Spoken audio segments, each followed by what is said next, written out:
Se Jesus viesse hoje, qual seria o teu sentir? Talvez tu procurasses te esconder devido a algum pecado que não queira submeter. Que horror! Com os ímpios perecer, são teus lábios, louvor, é tua vida, amor. Queres mesmo ver Cristo voltar? Bem-vindas, amigas! Estamos aqui juntas para estudar a Bíblia. Eu desejo que você tenha tido um bom dia e esteja animada. Eu tô super animada. Quem tá animada aí, me manda um coraçãozinho. Eu escolhi um tema, um guia, na verdade, que foi o primeiro guia com o qual eu estudei o livro do Apocalipse quando eu tinha 8 anos de idade pela primeira vez. E depois de lá pra cá, eu tô com 37 anos, eu tenho estudado com outros livros e outros materiais, alguns materiais mais atuais, mas eu acho que esse livro é um guia bem antigo. Eu vou mostrar pra vocês a capa. Inclusive, quem conhece o Fernando, esse guia era um guia pessoal dele, que ele usava para dar estudos bíblicos, ele deu pra mim. Ele foi escrito na década de 80 e ele é um estudo que condensa Daniel e Apocalipse. E para quem não sabe, as profecias de Daniel e Apocalipse, elas não são estudadas apenas agora na nossa era moderna. O físico Isaac Newton, famosíssimo por ter descoberto as leis da física, escreveu um livro sobre as profecias de Daniel. Você sabia disso? Pois é, esse livro está à venda pela editora Casa Publicadora Brasileira. Então vamos lá. Muitas pessoas pensam que o Apocalipse é um livro oculto, porque está cheio de... Olha que legal, a Dani também estudou nesse livro. Porque está cheio de símbolos, mas quando a gente lê o primeiro verso, essa ideia ela cai por terra. Porque lá diz assim, vamos ler comigo? Revelação de Cristo, a qual Deus lhe deu para mostrar aos seus servos as coisas que brevemente devem acontecer, e pelo seu anjo as enviou e as notificou a João, o seu servo. Então aqui tem algo muito especial, a gente vê como é a hierarquia no céu. Então Deus deu a revelação a quem? A Jesus Cristo. Jesus Cristo enviou por intermédio do seu anjo, e o anjo notificou a João. E João, ele recebeu uma ordem, tá lá no verso 19. Vamos ver lá o que está escrito? O que vês, escreve-o num livro e envia-o às 7 igrejas que estão na Ásia, a Éfeso, a Esmirna e a Pérgamo, e a Tiatira e a Sardes e a Filadélfia e a Laodiceia. Escreve as coisas que tem visto e as que são e as que depois destas hão de acontecer. Tá lá no verso 19. Então, João tinha uma missão a fazer, uma tarefa que Deus deu para ele, por meio do anjo, né? Porque quem notificou o Apocalipse para João foi o anjo. Então, ele precisava escrever o livro, tudo aquilo que ele estava vendo, escrevendo um livro, e mandar para essas 7 igrejas. Na Ásia não existiam apenas 7 igrejas, e essas não eram as principais igrejas, mas por sua sabedoria divina, Deus escolheu essas igrejas para receberem o livro do Apocalipse. O livro do Apocalipse ele foi escrito num rolo, e a leitura total dele é cerca de 2 horas. Nós vamos estudar sobre as mensagens das 7 igrejas nos episódios por vir. Para quem não sabe, João escreveu esse livro na rochosa ilha de Patmos. Ele estava preso, era uma prisão de segurança máxima, ele já estava bem velhinho, não se sabe a idade correta dele, mas João ele era o discípulo mais jovem que Jesus tinha. Ele tinha cerca de 18 anos quando ele foi discípulo de Jesus, e ele foi o discípulo escolhido a quem Jesus confiou a sua mãe, para que Maria não ficasse sem cuidados, porque ele era o mais jovem de todos. Ó, a Rose fez uma pergunta, sabe, neste caso, o que se entende por igreja nesse tempo aí de João? No tempo de João, Rose, eram as igrejas mesmo. Porque assim, ó, a gente precisa entender uma coisa. A profecia, embora ela tenha uma mensagem simbólica que acompanha, que tem o seu cumprimento na história, e a gente vai ver isso nas profecias mesmo, quando a gente entrar nas profecias, ela foi primeiramente enviada para as igrejas. E essa sua pergunta é muito boa, Rose, porque eu queria comentar algo que é fundamental a gente entender. Para pensar o contexto no qual foi escrito o livro do Apocalipse, o contexto no qual João recebeu essa carta, e é por isso que eu acho ela assim fantástica, né? Essa carta não, essas visões ele relatou num livro e aí enviou para as igrejas em forma de carta. Então para pensar.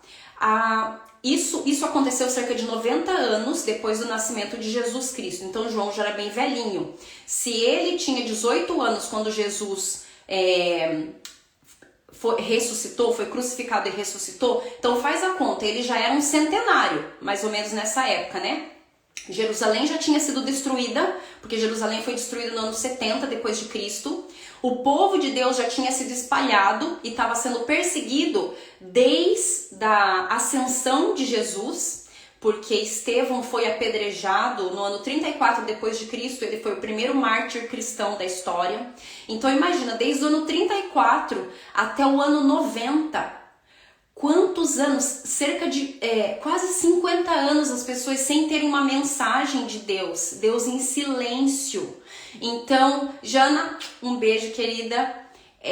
Então as pessoas, assim, a igreja estava muito fraca, estava desmotivada. João, que era o último discípulo vivo, para quem não sabe, tentaram matar João, como mártir também, jogando ele num tacho de óleo fervente, mas ele escapou com vida. Ele não virou não virou uma fritura. E aí depois disso, então, mandaram ele para a ilha de Patmos para trabalhar nas minas, né? Então seria um trabalho forçado, ele já velhinho teve que fazer isso, foi sujeitado a isso. Então ele estava isolado de todo mundo. O fato dele estar nessa ilha era para ele ser isolado, e não continuar espalhando a mensagem do evangelho. Sim, Rose, no caso da igreja seria o grupo das pessoas, né? Porque realmente existia templo mesmo, a igreja, o prédio físico, né? Que naquele tempo eles chamavam de, eu não sei exatamente se eles ainda chamavam de sinagoga ou não, porque daí já na Ásia já não tinha nada a ver com os judeus, né? Era no território dos gentios, então eu não sei se eles chamavam essa igreja de... Mas essa é até uma boa pergunta, Rose, pra gente descobrir essa semana qual era o nome da igreja, mas era comunidade, existia comunidade, né? O grupo de pessoas de adoradores ali em determinadas cidades na Ásia. Se não me engano, existiam 14 igrejas na Ásia, mas foram escolhidas 7, especialmente para receberem essa mensagem do Apocalipse. Engraçado, né? A palavra Apocalipse, ela significa revelação. Então, para receber essa revelação. E depois a gente já vai entender revelação de quem. Então, deixa eu continuar aqui o meu contexto. Então, imagina a situação. João era o último discípulo vivo. Há 50 anos, as pessoas não tinham, assim, uma mensagem forte que vinha mesmo de Jesus Cristo. Não que eles não tinham profetas, provavelmente eles tinham, mas para mensagens pontuais, né, para lidar no dia a dia da igreja. Então, e João devia estar muito desencorajado, né? No fim da vida dele, já velhinho, testemunhou tudo aquilo. E aí, ele recebe essa revelação, coisa mais linda. E aqui na Bíblia, eu gosto de enfatizar isso. Deixa eu ver qual o verso que está escrito isso aqui. A gente está estudando hoje o capítulo 1, tá? Ele recebeu essa visão. Eu tô me adiantando, eu não vou achar o verso aqui, porque isso é pro assunto da semana que vem. Mas ele recebeu a visão do Apocalipse num dia de sábado. Aqui diz que era o dia do Senhor. Então, imagina, o dia da adoração. ele não tinha nenhum irmão para adorar a Deus, e aí o próprio Deus aparece para ele. Você já imaginou a alegria, a felicidade? É muito lindo. Semana que vem a gente vai continuar esse assunto. O estudo de hoje vai ser mais curto para a gente fazer uma introdução. Se você tiver dúvidas, você vai colocando aí. E a quem Deus prometeu uma bênção especial? A gente encontra lá no verso 3 do capítulo 1 do Apocalipse, diz assim: bem-aventurado aquele que lê e os que ouvem as palavras desta profecia e guardam as coisas que nela estão escritas, porque o tempo está próximo. Então a gente viu ali no verso 19 algo muito especial que a gente não pode perder de vista durante todo o nosso estudo e assim, para nossa vida. Você tem que sair dessa live hoje com isso na sua mente. João escreveu as coisas que são, tá lá no verso 19 do capítulo 1. E as que depois dessas vão de acontecer. Ou seja, a mensagem do Apocalipse, ela se aplicava ao tempo de João, mas ela também tinha eventos que viriam no futuro, muito depois de João. Obrigada, Rose, por verificar para nós. Então, no verso 10, tá escrito lá que foi no dia do Senhor. Eu não vou entrar nesse mérito, mas depois, se você tiver dúvida se o dia do Senhor é o sábado ou o domingo, a gente pode conversar, tá? Então, ali, achei-me em espírito no dia do Senhor e ouvi por trás de mim uma grande voz, como voz de trombeta. Essa é a visão que João tem de Jesus. Eu já tô dando spoiler do estudo da semana que vem. A gente não vai detalhar essa visão agora. E que método Jesus usou para estudar as profecias? A gente leu aqui que são bem-aventurados aqueles que, no verso 3, né? Bem-aventurados aqueles que leem, os que ouvem as palavras desta profecia e guardam as coisas que nela estão escritas, porque o tempo está próximo. A gente leu no verso 3. Por que fala aqui aqueles que ouvem as palavras dessa profecia? Nem todos naquele tempo eram alfabetizados em grego. Esse livro, o Apocalipse, foi escrito em grego. Então, o livro era lido nas igrejas, né? E lembra que estava num contexto de perseguição. Então, eles eu não sei necessariamente se eles adoravam no templo. Quando a gente estuda a história, a gente sabe que os adoradores de Cristo, eles se reuniam nas montanhas ou em catacumbas. Isso mesmo, as catacumbas, elas eram sepulturas embaixo da terra, eram como cavernas, né? Era subterrâneo. E aí lá eram enterrados os corpos, né? Os falecidos. E essas catacumbas, elas eram galerias, tinham corredores, assim, as sepulturas, né? Dos dois lados, enfim. E essas pessoas então eram enterradas lá, e os adoradores de Deus, de Cristo, de Deus, né, e de Cristo, eles iam adorar nas catacumbas para eles poderem ter privacidade, não serem perseguidos. Então a leitura e a divulgação do livro do Apocalipse, ela não foi com um grande alarido, ela foi de maneira muito reservada, sendo passada de geração para geração. Isso mesmo, Rose, eles não teriam liberdade para falar sobre isso na sinagoga. E outro detalhe, bom, vou deixar isso aqui mais pra frente quando a gente chegar nessa questão. Então, por isso que aqui no livro fala que é bem-aventurado tanto aquele que lê quanto aquele que ouve. E o ouve e aquele que guarda, né? Então veja bem que não é só você ler ou você ouvir. Você tem que incorporar as palavras desse livro, você tem que obedecer também. Jesus disse assim, João capítulo 5, verso 39, está escrito: examinais as escrituras, porque vós cuidais ter nelas a vida eterna, e são elas mesmas que testificam de mim, que dão testemunho de mim.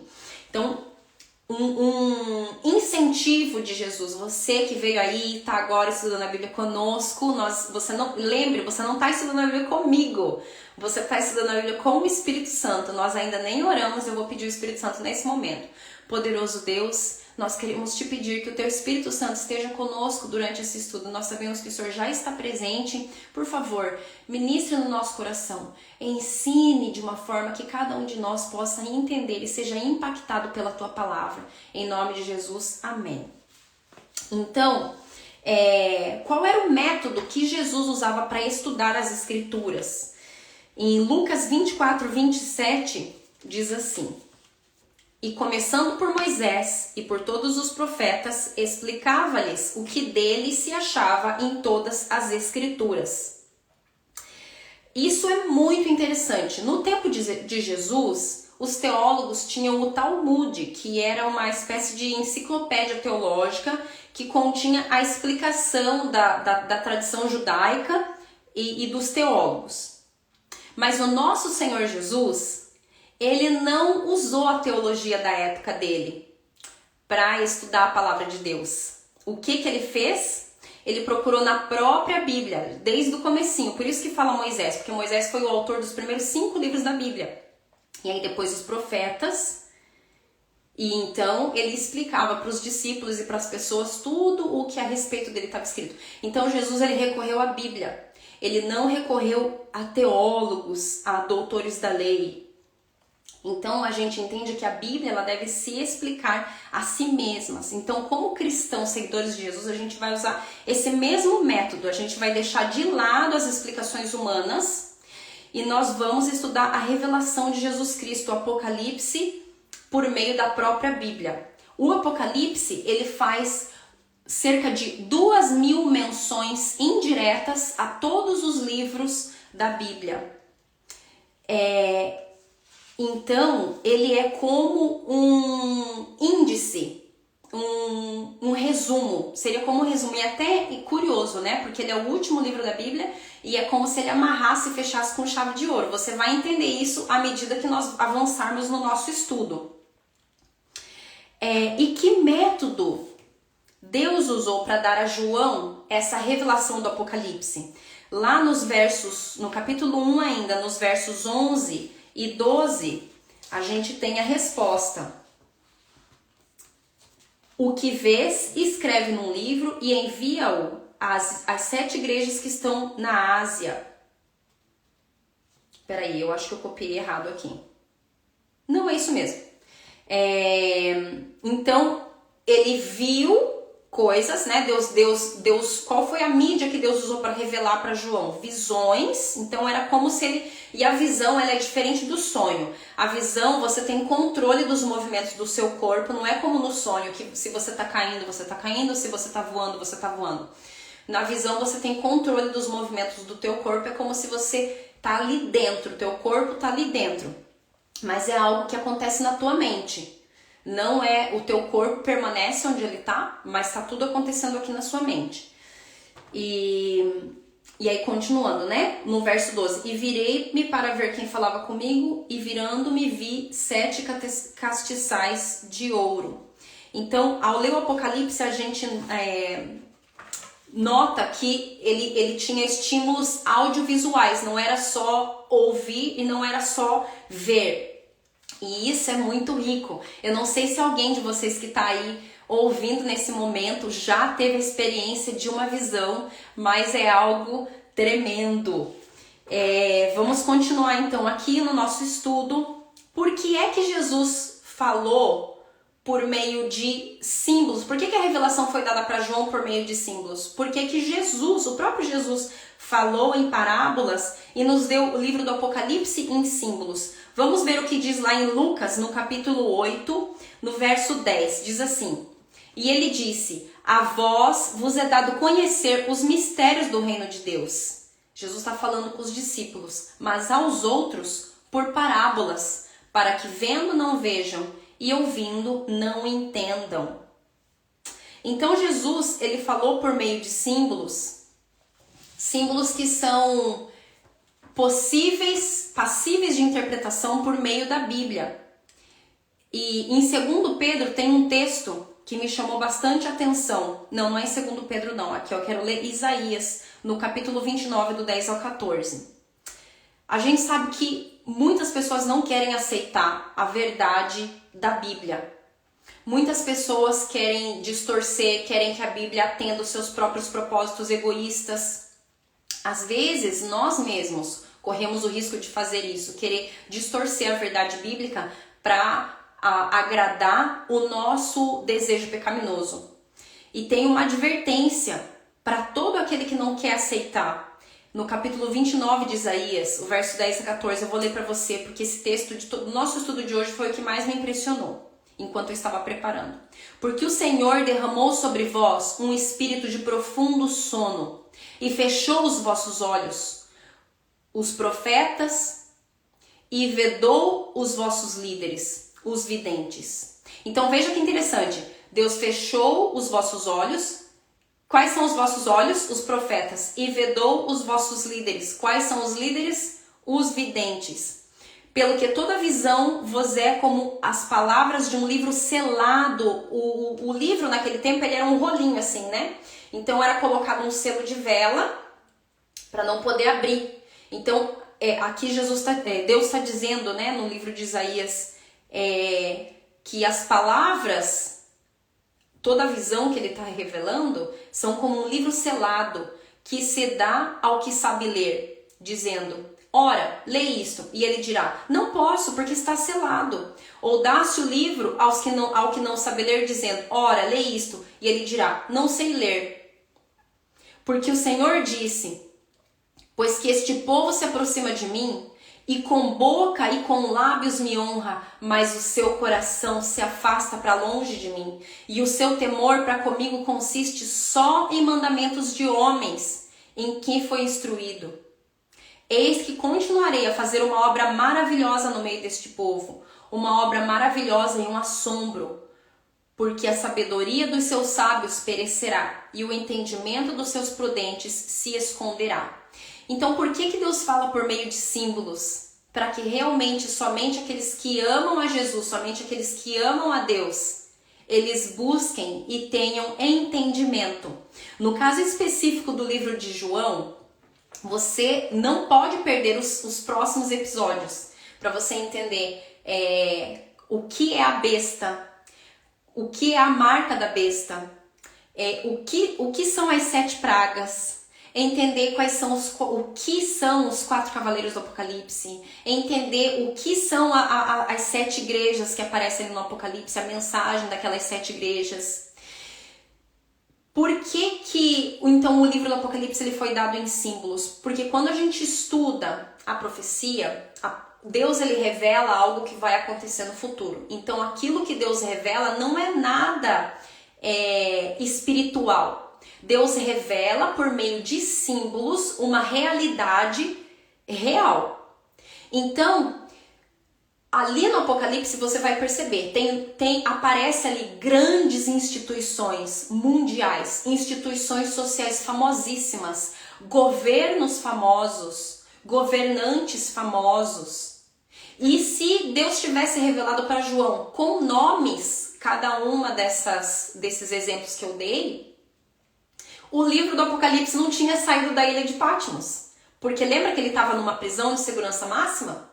Então não tinha outra forma para Deus revelar os acontecimentos que antecederiam o retorno de Jesus. Então o escopo das profecias do Apocalipse vai ali desde os tempos de Jesus Cristo na Terra até a volta de Jesus. E faz até alguns... faz algumas menções a coisas que aconteceram antes. Então, para você ter uma ideia de como os símbolos do Apocalipse eles são passíveis de interpretação, eu quero te dar alguns exemplos. O que significa, por exemplo, animal em profecia? Vamos ler o que diz lá em Daniel, no capítulo 7, verso 23. O quarto animal será o quarto reino. Então, o que significa animal? Se a gente vê aqui no Apocalipse algum animal, para quem não sabe, besta é uma palavra que significa animal. Então, o que é animal? Ó, já estou te ajudando para você entender o que é besta. Para você entender o que é a besta e o que é a marca da besta. Tem a ver com o que? Animal é um reino. Então, a besta tem a ver com um poder, um reino. E ali, letra A, o próximo símbolo, então. Águas, o que significa? O que significaria águas quando a gente vê em profecia? Apocalipse 17, verso 15, diz assim, ó. As águas que viste, onde se assenta a prostituta, são povos, multidões e nações e línguas. Então, mais um símbolo que você consegue ver passível de interpretação. As águas em profecia, elas são povos, multidões, nações, línguas. E um dia profético, quando aparece aqui, porque no Apocalipse, no capítulo 18, fala assim, ó, que as pragas elas vão cair em um dia. Então, o que significa um dia? Olha, estou te dando um spoiler lá do final do estudo, hein? O que é um dia profético? Ezequiel, no capítulo 4, 6 e 7, diz assim: E quando cumprires estes, tornar-te-ás a deitar sobre o teu lado direito e levarás a maldade da casa de Judá 40 dias. Um dia te dei para cada ano. Para você entender o contexto desses textos que eu citei aqui agora, você pode ler todos eles na íntegra. Depois eu posso passar nos stories, fazer um PDF com essas passagens e você pode pesquisar mais por você mesmo. Mas cada uma dessas passagens ela tem um contexto e se a gente procurar dentro da Bíblia a gente consegue encontrar outros lugares onde a mesma informação se repete. Embora eu tenha mencionado apenas um texto para cada símbolo. E quanta segurança existe na palavra profética? Será que a gente pode crer nas profecias da Bíblia? Quanta segurança existe de que aquilo ali vai se cumprir? De que aquilo ali não é invenção? Porque as pessoas têm uns argumentos, né, contra a Bíblia. Porque isso mesmo, Rose, cada dia é um ano. Obrigada por você amarrar o pensamento, né? Ficou aberto. As pessoas usam alguns argumentos contra a Bíblia, que foi escrita por homens, etc e tal, mas eles são argumentos, na verdade, bem fracos. Ainda mais se a gente pesquisa, por exemplo, a veracidade da Bíblia, a gente vai descobrir que a Bíblia ela foi traduzida, né? Durante o estudo você vai aprender muito sobre a história da igreja, tá? Então não perca os próximos episódios. Então o escopo da Bíblia, o cânon bíblico, ele foi passando de geração em geração e foi na época do imperador Constantino, cerca de 300 anos depois de Jesus, que o cânon bíblico foi organizado, quando foi formada a Igreja Católica. E uma coisa muito boa Constantino fez, ele fez umas coisas ruins também que você vai aprender lá pra frente, mas uma coisa boa ele fez, ele não permitiu que fosse tirado nenhum livro da Bíblia e ele não permitiu que fosse acrescentado nenhum. Os livros apócrifos foram acrescentados depois, lá pra frente. Então o escopo da Bíblia, essa Bíblia que nós temos até hoje, essa Bíblia é a Bíblia que foi definida, esse cânon bíblico ele foi definido no tempo dos discípulos de Jesus Cristo. Então, é a Bíblia.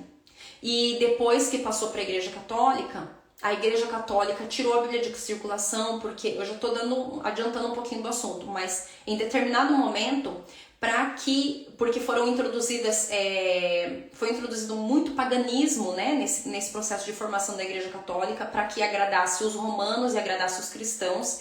E os cristãos começaram a se revoltar e questionar aquelas doutrinas pagãs que estavam sendo inseridas. Então, a Bíblia, a palavra de Deus foi retirada de circulação. Esses pergaminhos foram retirados de circulação, ficaram só nos monastérios, onde os monges copistas iam copiando vagarosamente para manter sempre uma cópia da Bíblia atual. E aí o que aconteceu? Com todo esse processo, durante a Idade Média e depois a era da Revolução Científica e tudo ali por 1700, muitas pessoas começaram a questionar a veracidade da Bíblia lá por volta dos anos 1800, com medo de que o mundo caísse numa situação igual foi a Idade Média de novo, etc e tal. Então, aconteceu algo muito importante. Em 1947, foi descoberta na caverna de Qumran. Eu não lembro onde é esse lugar aqui, gente. Se era no Egito. Onde era? Não era no Egito, não. Foi descoberto lá numa caverna. É bem legal. Depois eu vou procurar a imagem e eu vou colocar pra vocês. Tipo um paredão, assim, não sei se seria uma montanha ou um canyon, e tem uma caverna lá em cima. É super difícil pra chegar lá, viu? E aí lá dentro dessa caverna tem, tanto que não tem como eu acho que não tem como chegar lá. As pessoas conseguem ver de uma outra montanha essa caverna. E aí lá dentro dessa caverna foram encontrados uns pergaminhos, conhecidos como os pergaminhos do Mar Morto. Eles são as escrituras. E aí quando foi feita uma tradução, ali depois dessa grande descoberta arqueológica, né, depois de 1947, foi feita uma tradução desses pergaminhos e comparada com a Bíblia, que vinha sendo traduzida, né, ao longo dos séculos, descobriu-se que estava a mesma coisa. Era a mesma coisa, tudo igual. Então, agora que eu te contextualizei com um pouco de história, você pode pesquisar tudo isso que eu te falei, você vai encontrar todas as evidências. Vamos ver o que a Bíblia diz de si mesma. Então, Pedro, a segunda carta de Pedro, no capítulo 1, 16 e 18 e 19, diz assim: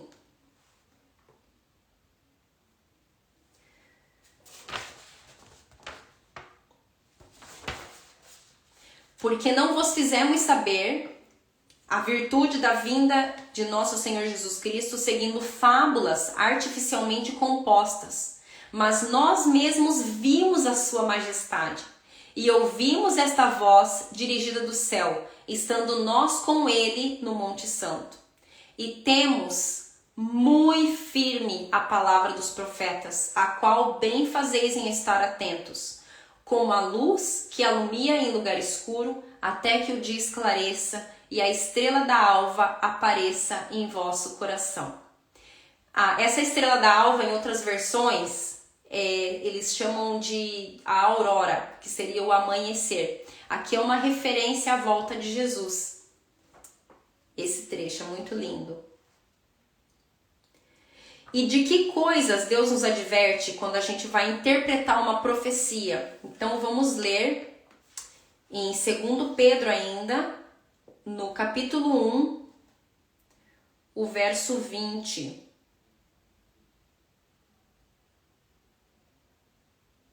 Ai, eu não copiei aqui. Pera lá, eu vou ter que olhar na minha Bíblia aqui, só um minutinho. Vamos lá, 2 Pedro 1, verso 20. 2 Pedro, eu tô procurando aqui na minha Bíblia. E você, tá com a sua Bíblia? Aproveita aí e me diz se você tá com a sua Bíblia. Não vai embora, não. Não vai embora, não, enquanto eu demoro para achar o verso. Vamos lá, 2 Pedro, capítulo 1, o verso 20. Sabendo primeiramente isto, que nenhuma profecia da Escritura provém de particular elucidação. Então a profecia na Bíblia, ela não é imaginação. Ela é dada por Deus e João, ele coloca ali a sua autoridade. Olha, eu tive com Jesus. Eu não estou escrevendo da minha cabeça, não, o evangelho. Não, eu tive com Jesus. Eu fiquei lá com ele, eu vi. E aí ele continua e diz que nenhuma profecia é dada da criatividade humana. Bem-vinda, Ju! Depois você vê lá o que você perdeu, tá bom, querida? Então, e continuando, né? Outra advertência que nos é feita no livro do Apocalipse, uma advertência seríssima, que quando eu li pela primeira vez, lá pelos idos dos meus 9, 10 aninhos, eu fiquei bem impressionada. Qual versículo testifica que a Bíblia testifica de Jesus? Só um minutinho. João 5,39, Rose. Então essa advertência está lá no livro do Apocalipse, no capítulo 22. E olha, isso é bem interessante, sabe? O primeiro capítulo da Bíblia e o último capítulo da Bíblia, eles não deveriam passar desapercebidos. Quando você tiver tempo, Leia esses 2 capítulos, o primeiro e o último, e você vai ficar impressionado. O primeiro capítulo, ele retrata a criação do mundo, a criação da vida. E o último é a restauração. Então é muito interessante. Da mesma forma como no primeiro a gente tem algumas advertências sérias, né? Se você tá me acompanhando aí nos stories, você viu que eu postei umas coisas bem interessantes do capítulo 1. No último capítulo a gente também tem uma advertência que nós devemos levar a sério. No capítulo 1 a gente tem uma orientação de como deveria ser o nosso ambiente, onde nós deveríamos viver, qual o tipo de ambiente que seria o ideal para nós, o ar livre. E temos uma orientação do tipo de relacionamento conjugal que nós deveríamos ter para nossa própria felicidade e um direcionamento na dieta que nós deveríamos ter também. E na nossa própria atividade, né? Nós não deveríamos ficar sem atividade. E aí no final, no último capítulo da Bíblia, nós temos uma advertência muito séria. Eu vou ler para você. Porque eu testifico a todo aquele que ouvir as palavras da profecia deste livro que, se alguém lhes acrescentar alguma coisa, Deus fará vir sobre ele as pragas que estão escritas neste livro. E se alguém tirar quaisquer palavras do livro desta profecia, Deus tirará a sua parte da árvore da vida e da cidade santa que estão escritas neste livro. Então, olha que profundo isso. A gente, ao longo dessa nossa conversa de hoje, a gente entendeu que nós devemos usar a própria Bíblia para interpretar as profecias. Jesus não usou o Talmud, que já existia na sua época. Ele usou a Bíblia. A Bíblia da sua época era só o Velho Testamento. E foi isso que ele usou para ensinar as pessoas. Então nós devemos usar a palavra do Senhor para interpretar as profecias. E quanto das escrituras sagradas é inspirado? A gente já leu ali, né, que nenhuma profecia é dada da criatividade humana, pelo menos não as profecias da Bíblia, correto? E quanto da Bíblia é inspirada? Vamos ver lá em 2 Timóteo 3,16. Toda a escritura é divinamente inspirada e proveitosa para o ensino, para... Nossa, palavra complicada essa aqui, hein? Redarguir. Eu quis usar uma versão, uma linguagem antiga da Bíblia, mas eu acho que aqui foi muito difícil. Eu não vou lembrar como que é na linguagem mais moderna. Para ensinar, redarguir, para corrigir, para instruir em justiça. Quem tem uma Bíblia mais moderna aí, vê para mim o que significaria esse redarguir. 2 Timóteo 3,16.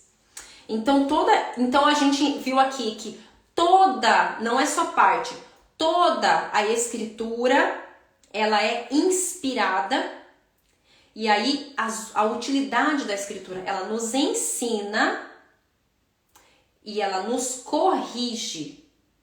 Então essas são as funções da escritura. Se a gente não aceita ser corrigido pelas escrituras, então a nossa fé, ela tá morta. Porque a fé é corrigir. Então, mas aqui na minha veio corrigir também, ó, para ensinar, para redarguir, para corrigir. Então esse redarguir deve significar alguma outra coisa, né? Para que sejam 3, exortar. Isso aí, Rose. Exortar é uma palavra bem de crente, né, gente? Não sei quantos aí são cristãos, vão na igreja, são evangélicos. Então, repreensão, isso mesmo, obrigada. Essa é uma excelente tradução. Exortar seria repreender. Repreender é diferente de corrigir, porque corrigir é enquadrar você, ó, esse é o padrão, se vira nos 30 para você se enquadrar. Exortar ou repreender seria assim, algo mais para você enxergar. Você tá enxergando que você tá errado, você tá vendo que você tá errado e aí oferece a solução. A correção é essa, ó, você precisa fazer isso, ó. Então, a Bíblia, ela nos ensina, depois ela nos mostra na nossa vida onde está o erro e aí mostra pra gente a solução, como a gente aplicar aquele conhecimento na nossa vida. E retomo o que eu disse, se a gente não permite que a Bíblia nos corrija, que a palavra de Deus nos corrija, a nossa fé é morta, porque a fé, ela não pode viver sem obras. As obras sozinhas, sem fé, elas não são nada para Deus. Mas a fé também, que só é cognitiva, a Bíblia já diz assim, até os demônios creem em Deus e eles tremem diante dele. Mas qual é a diferença de um demônio e de mim? Eu estudo a palavra de Deus e permito que ela me transforme, entende? Então a crença, a fé não pode ser só cognitiva, saber que Deus existe. A gente tem que obedecer a palavra dele, aplicar na nossa vida. Ensino, repreensão, correção, educação na justiça. Muito obrigada. Essa versão é bem interessante porque ela traz essa palavra justiça. A palavra justiça, ela indica o caminho que você deve andar. Então é um caminho assim, ó. Ele é assim, ele não é assim. Então se a minha vida tá assim, Deus vai me mostrar o caminho e a minha obrigação é me enquadrar naquele caminho. Entendeu? Andar em justiça. Então é o processo, né, da transformação do crente, esse verso. Ele é profundíssimo. Continuando então aqui. Então, o que você pode esperar do nosso seminário, da nossa série de estudos aqui? Eu não gosto de usar a palavra seriado, porque não tem nada a ver com entretenimento, né, gente? Então, você vai ter, já tá tendo aí hoje, você já teve com certeza um encontro pessoal com Cristo, a gente vai daqui a pouco dizer tchau e você vai ficar pensando, não nas minhas palavras, nas palavras que o Espírito Santo colocou na sua mente. Então, a gente vai ter aqui um encontro pessoal com Jesus. Toda vez que a gente vai se encontrar, a gente vai ter uma compreensão da história, desde a cruz até o desfecho do conflito entre Cristo e Satanás. E a gente vai entender os acontecimentos atuais à luz das profecias. Então, a gente vai estudar algumas profecias que já foram cumpridas, algumas que nós podemos ver o cumprimento diante dos nossos olhos e algumas que estão para acontecer e a gente já consegue ver o mundo se encaminhando para o cumprimento dessas profecias. E nós vamos conhecer por meio desse estudo, desse seminário, os enganos com os quais Satanás enreda as pessoas e o poder de Deus acima de tudo, que ele coloca à nossa disposição para superar esses enganos, para distinguir. Lembra que a gente já falou durante o nosso estudo que, Gabi, um beijo, querida. A gente já conversou durante o nosso estudo que... Nossa, gente, falei oi pra Gabi, esqueci o que eu ia dizer. Ao poder de Deus, né, que Deus coloca à nossa disposição pra gente vencer. Então, quando ali a gente leu no livro de Isaías que Deus ele deu um espírito de sono para que os videntes não vissem, para que os profetas não entendessem a mensagem de Deus, não quer dizer que Deus, a vontade de Deus era que eles não vissem. Quando diz assim, é uma forma até poética de mostrar a permissão de Deus. A gente tem livre-arbítrio. Claro que a gente tem livre-arbítrio, mas Deus é soberano. Se ele quiser interferir na minha vida, ele interfere a qualquer momento. Mas ele respeita a minha escolha. Então, se eu escolho estudar a Bíblia, mas eu quero inferir na palavra de Deus a minha visão de mundo e as minhas crenças pessoais, eu vou encontrar lá. Eu vou distorcer, eu vou pegar cada texto ali da Bíblia para amparar a minha visão de mundo e pronto, ó, tá aqui, a Bíblia me ampara em fazer isso e aquilo e aquilo. Mas se eu busco com sinceridade, também eu vou encontrar. E é por isso que Jesus disse que ele falava por meio de parábolas para que aqueles que não estão interessados, eles nem se preocupam. Eles vão pensar, nossa, tá muito difícil de entender esse negócio, ó, não tô nem aí. Mas aqueles que realmente amam o Salvador, aqueles que realmente amam o Criador, eles vão querer entender aqueles símbolos. E esses vão receber o conhecimento. Esses vão entender. Pergunta da Rose. Sara, sobre Gênesis 1 ser a criação e Apocalipse 22 a redenção, vemos o quanto toda a Bíblia é importante e temos que ter o cuidado com a separação da palavra feita atualmente, o antigo, como se o antigo, acho que cortou ali, valesse mais ou menos. Mas é isso mesmo, Rose. A gente precisa estudar a Bíblia toda para a gente ter uma clara compreensão das profecias. uma clara compreensão de quem é Jesus Cristo. Semana que vem vocês vão entender de uma forma muito linda qual é a função do livro do Apocalipse. Me incomoda muito, vou repartir aqui algo pessoal, me incomoda muito que por aí é divulgado a imagem de Jesus, um Jesus esquálido, assim, esvaindo em sangue, magrelo, com as mãos perfuradas numa cruz. Quantos de vocês já não devem ter visto essa imagem, né? Com a fronte ensanguentada. Colocam... Tem sempre essa imagem de Jesus por aí, né? Sempre essa imagem de Jesus. Como se Jesus fosse aquilo ali. Aquilo ali foi um momento na vida de Jesus. O momento pelo qual ele precisou passar para que a gente tivesse a salvação. Mas aquele ali não define Jesus. O que define Jesus é o livro do Apocalipse. Você vai ver que visão estrondosa Jesus teve. Se você quiser, você pode ler já no capítulo 1, na sequência ali, a partir do verso 10 em diante, você vai conseguir ter uma visão de quem é Jesus. Aquele ali é Jesus. Porque quando Jesus veio nesse mundo e ele encarnou, se tornou um bebezinho, ele escondeu a sua glória numa capa de pele e osso. Mas quando ele ressuscitou, a gente vê isso na Bíblia. Quem conhece a história dos discípulos no caminho de Emaús? 2 discípulos de Jesus. Discípulo não é um seguidor de longe, tá? Não é um follower. Discípulo é alguém que está ali junto, convivia com Jesus. Esses 2 discípulos, eu e meu marido, quando a gente estudou essa história esse ano, porque a gente está concluindo o ano bíblico agora em dezembro, a gente ficou impressionado, pensando assim... Puxa, a gente foi calculando, né, qual era a distância de Jerusalém até a cidade de Emaús. E a gente imaginou, nossa, eles ficaram horas caminhando com Jesus e eles não reconheceram Jesus. Mas enquanto Jesus ia falando e explicando para eles do porquê que o Messias tinha que morrer e tudo mais, a Bíblia conta que o coração deles queimava. E quando Jesus desaparece da frente deles, eles finalmente reconhecem Jesus...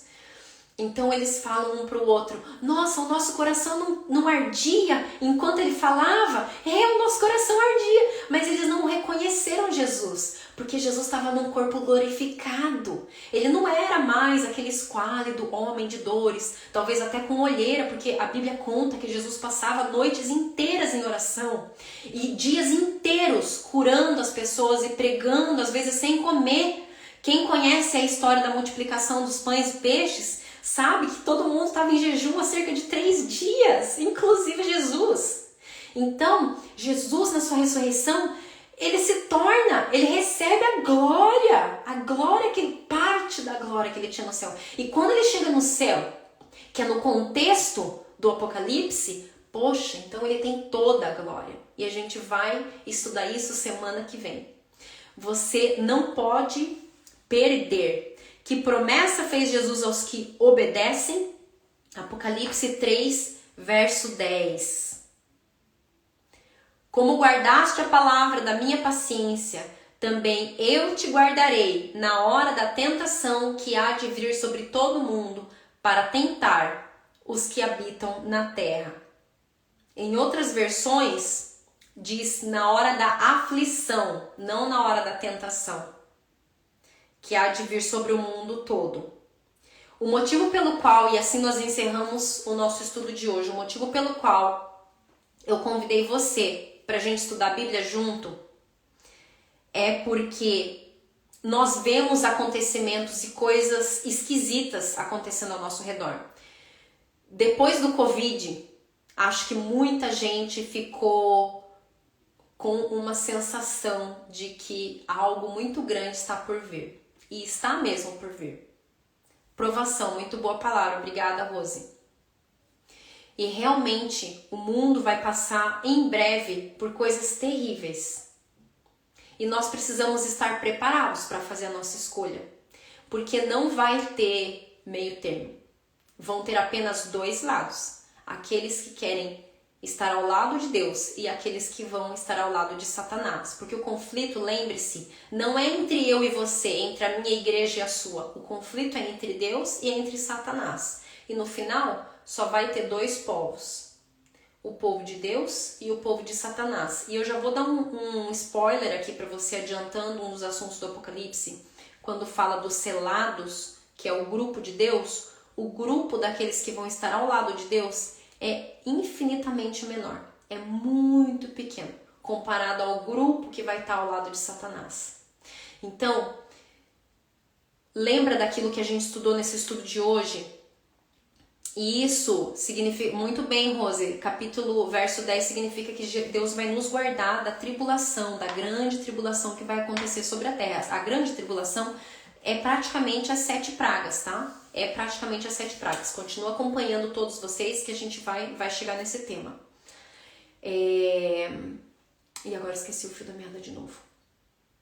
Mas é isso mesmo. Olha, puxa vida, esqueci. O que estava na minha cabeça que eu ia falar? Estava falando da proporção dos grupos, né? Então, aquilo que a gente estudou hoje sobre que Deus, ele... eu vos enviei um espírito profundo de sono. Olha que interessante. Quem teve a oportunidade de assistir o meu vídeo lá o vídeo chamado Chuva Serôdia no YouTube, eu tive um sonho que Deus me deu e ele falava exatamente disso. Quando eu falava para as pessoas que Jesus estava voltando, elas começavam a adormecer e não prestavam atenção na minha mensagem. E outras ouviam alegres. Então, é exatamente o que eu sonhei, e eu não tinha lido essa passagem aqui na Bíblia, viu, gente? Já li muitos anos atrás, mas eu não estava lembrando dela. Quando Deus diz assim para Isaías, porque o Senhor derramou sobre vós um espírito de profundo sono, é como eu disse, é permissão. A gente tem a permissão de Deus para ignorar as profecias se a gente quiser. E o fato de ser tão importante a gente estar estudando aqui junto é que o maior grupo não é o grupo que vai estar do lado de Deus. Então a gente não pode, com a maioria, a gente não pode esperar que os famosos vão se converter. A gente não pode esperar que o presidente vai se converter. A gente não pode esperar que o cantor vai se converter, que a blogueira vai se converter, que a vlogueira vai... A gente não pode esperar por isso, tá bom? A gente tem que entender que somente aquele que quiser buscar, e foi escrito em símbolos, então não é fácil. Somente aquele que amar muito Jesus, somente esse vai entender. Que Deus nos abençoe a todos nós. Eu quero ver, tem uma última pergunta, se você ainda não perguntou e quiser falar alguma coisa. Eu tenho um materialzinho sim, e eu vou colocar lá nos stories, tá bom? Do estudo de hoje, e aí eu já deixo lá pro estudo da semana que vem, que aí vocês podem imprimir com antecedência. Olha só, eu vou praticamente tirar uma foto desse material meu de estudo, e aí vocês podem acompanhar as passagens bíblicas e poder imprimir e fazer anotação lá, tá bom? Que Deus abençoe muito cada uma de nós. Não vou dizer que Deus abençoe vocês, como se eu tivesse aqui, né, de um patamar, porque não é verdade. Eu também preciso ser abençoada, eu também preciso ser corrigida pela palavra de Deus, eu também preciso ser exortada. Deus também precisa mostrar os pecados que eu guardo no meu coração, e a gente precisa rasgar o nosso coração diante de Deus. Ser humilde. É isso que eu quero dizer com rasgar o nosso coração. É ser humilde, reconhecer as nossas falhas, para que Deus possa nos colocar em justiça, para que Ele possa encaixar a gente, né, no caminho. Então fiquem com Deus. Um beijo para todas vocês. Uma pergunta aqui de Isaías.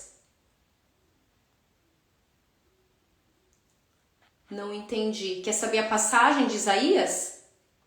É isso? Vou dizer a passagem de Isaías. Isaías, capítulo 29, do verso 10 ao 14. É isso lá. Isaías 29, verso 10. Vou ler novamente. Porque o Senhor derramou sobre vós um espírito de profundo sono e fechou os vossos olhos. Vai ficar gravada a live. Guarda isso pra você. Pelo menos isso foi o que eu guardei pra mim. Se você quiser ficar cego, se você quiser não enxergar, Deus vai te deixar. Vai deixar você dormir tranquila. Mas se você quiser despertar, minha amiga, essa é a hora, porque a gente tem dever de casa para fazer. A gente precisa obedecer. A gente, sabe, é diferente. Eu prego o Apocalipse desde que eu tinha 15 anos. 15, 16 anos foi quando eu comecei a estudar estudo bíblico.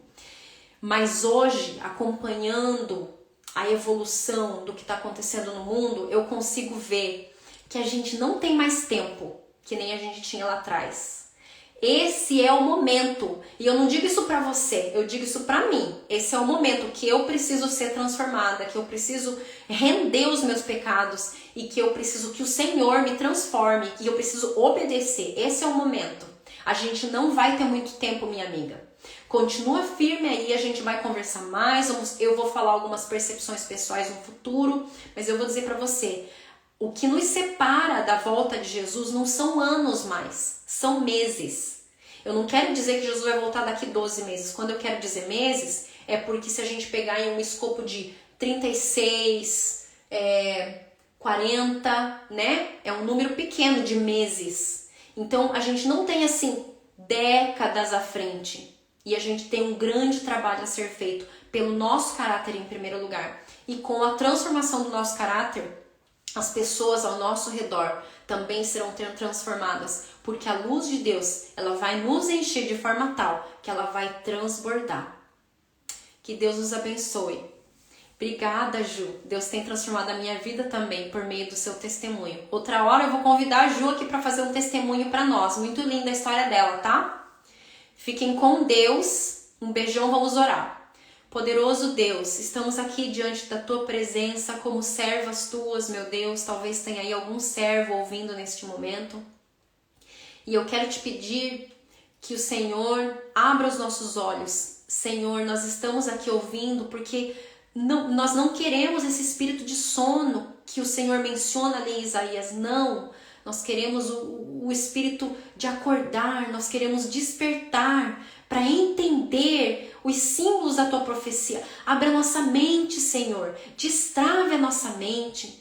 Abra os nossos olhos, tira as escamas dos nossos olhos para que a gente possa enxergar, poderoso Deus. Por favor, eu te peço em nome de Jesus. Amém. E antes da gente dizer tchau, eu quero cantar para você. Tantos são teus afazeres que te esqueces de Jesus, desprezas o estudo e a oração, ou estarias pronto e repleto de emoção, se tu hoje te encontrasses com Jesus.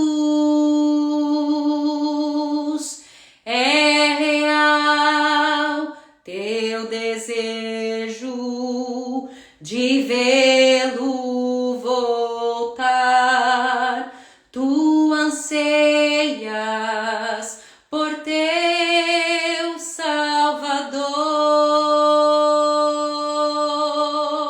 São teus lábios louvor, é tua vida amor. Queres mesmo ver Cristo voltar? Se Jesus viesse hoje, qual seria o teu sentir? Talvez tu procurasses te esconder devido a algum pecado que não queres submeter. Que horror com os ímpios perecer. É real teu desejo de vê-lo voltar.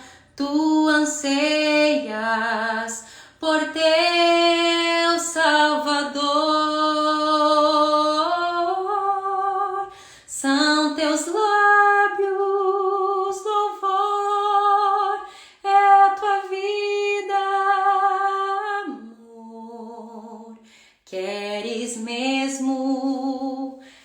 ver Cristo voltar.